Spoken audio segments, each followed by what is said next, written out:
Other questions?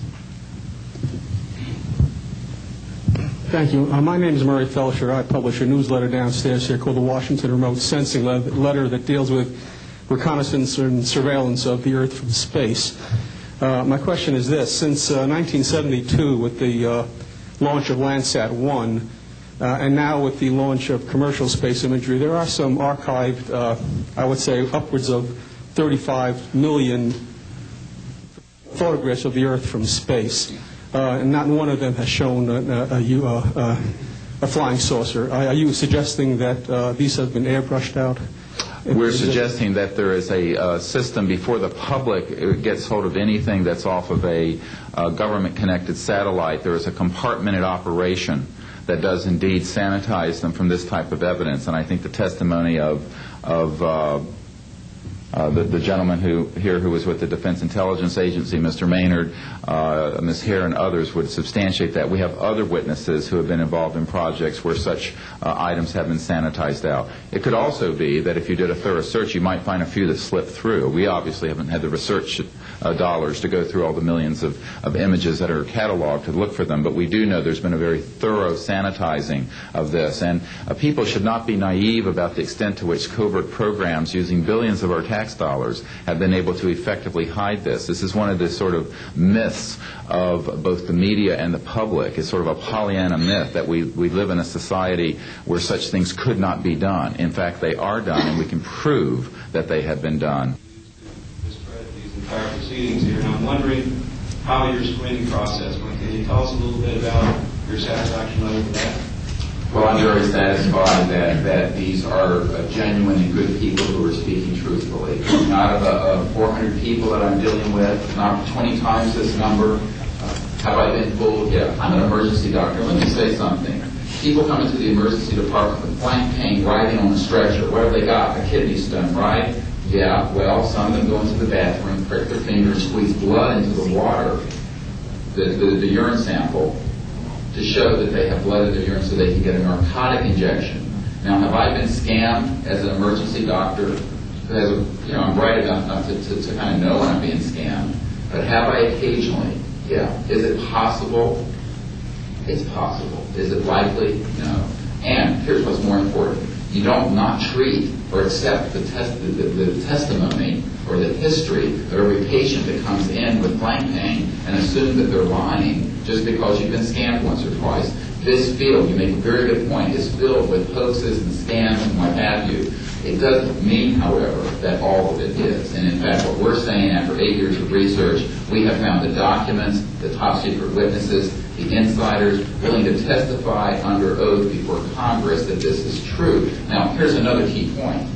Some of the people who are in this witness pool, Mr. Sheehan, myself, and a couple of other attorneys, are members of state licensed professions. And what that means is that if we are perpetrating a hoax, we will lose our license to practice medicine. We will lose our license to practice law because we'll be perpetrating a hoax upon the public. So what I would say to you is that the group of people before you are very credible, and the others whom we have identified are. We are not the CIA. We have not been able to do a $50,000 background check on each person. I'll give you that caveat. But we have done very serious interviews and vetting. And by the way, these people have presented their DD-214s, their defense forms, other documentation that show the two DD-214s and others that show that they were in the military at a certain place and a certain time. So we're very comfortable that, in fact, that the weight of the testimony will carry the day here and that this is real. I had an insight, and it relates to your question. There have been tens of thousands of sightings and experiences from all over the world. Only one needs to be true. Because if only one is true, then the entire case, the non-reality falls apart.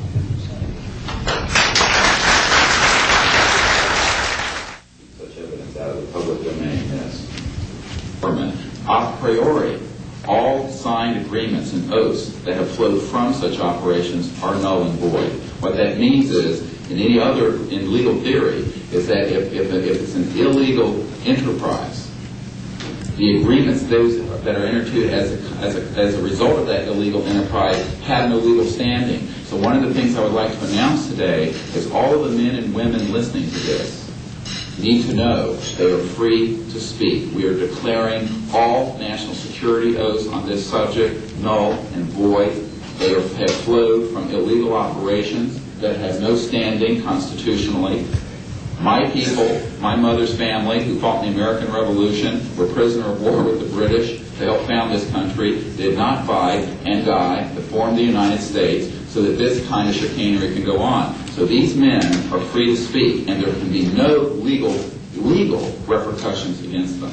We have legal counsel who will also support this theory, and we're taking this to other constitutional scholars. It is time for that game to end. It is time for a new era in the human experience.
Has also escaped the oversight of the president. We know for a fact that this has happened. I personally briefed President Clinton's first CIA director on this. I was informed that they had no access to these projects, although they knew they existed. I was told the same thing by the senior investigator for the Senate Appropriations Committee, a man named Dick D'Amato, who in 1994 told me that there were somewhere between $40 and $80 billion a year going into these classified projects, and that he, with a subpoena on behalf of the Senate and a top-secret clearance, could not penetrate them. He told me these were the varsity team of all black projects, covert projects. So this is really serious stuff, and it brings into question, have we gone down the road that Eisenhower warned us about a little too far when he said, beware of the military-industrial complex, that it can escape the checks and balances of our democracy.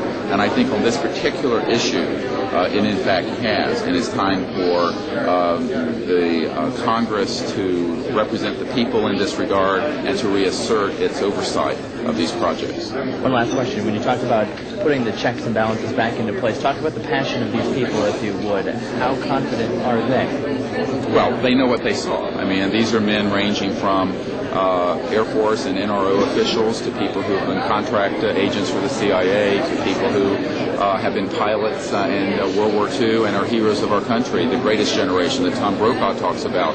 And so what I have to say to you is that these people know what they saw. They're not going to be speaking about anything except what they directly witnessed. And we're not talking lights in the sky and swamp gas. We're talking people who have actually retrieved extraterrestrial vehicles who are going to be here today. Very good. We'll take one picture of it. That's concrete and that's based on reality, but anyone who does further research in this field will find that they are not hostile. None of them are hostile. They have shown us that they can shut down missile silos and rockets. They have not destroyed us, and they've been here for tens of thousands of years. We know of 50 years worth, more or less, of secrets. We know of major... And the fact is... What about this hybrid breeding program that keeps being referred to? Well, again, we're not dealing with these kinds of things. We are dealing with credentialed, unimpeachable witnesses here who have worked in projects. we're not dealing with that. We're dealing with what we know. What we know is that these are not hostile entities. I don't know how to explain this to you, except the people here, we're all still here. The world is still here. And they have shown us what their technology is capable of doing. And you can yet imagine, and you can hear from witnesses who've worked in fields of re-engineering, back engineering, what kinds of technologies can come out of this to literally save people from the suffering that's going on right now. I don't doubt the possibility of that. Yes, and that's what this disclosure is about. It isn't about these other kinds of stories that you have no proof of and nobody does. And the fact is, we have proof here of what we're saying. They have removed artifacts. Well, again, we're not going to deal with this kind of story, and a lot of that is manufactured. That's so what we're dealing with here is concrete evidence, documents, people who've worked in the industry, in the military industrial complex, the intelligence industry. I worked in the MX Missile, and I was if I went public with that whole story. So you can imagine.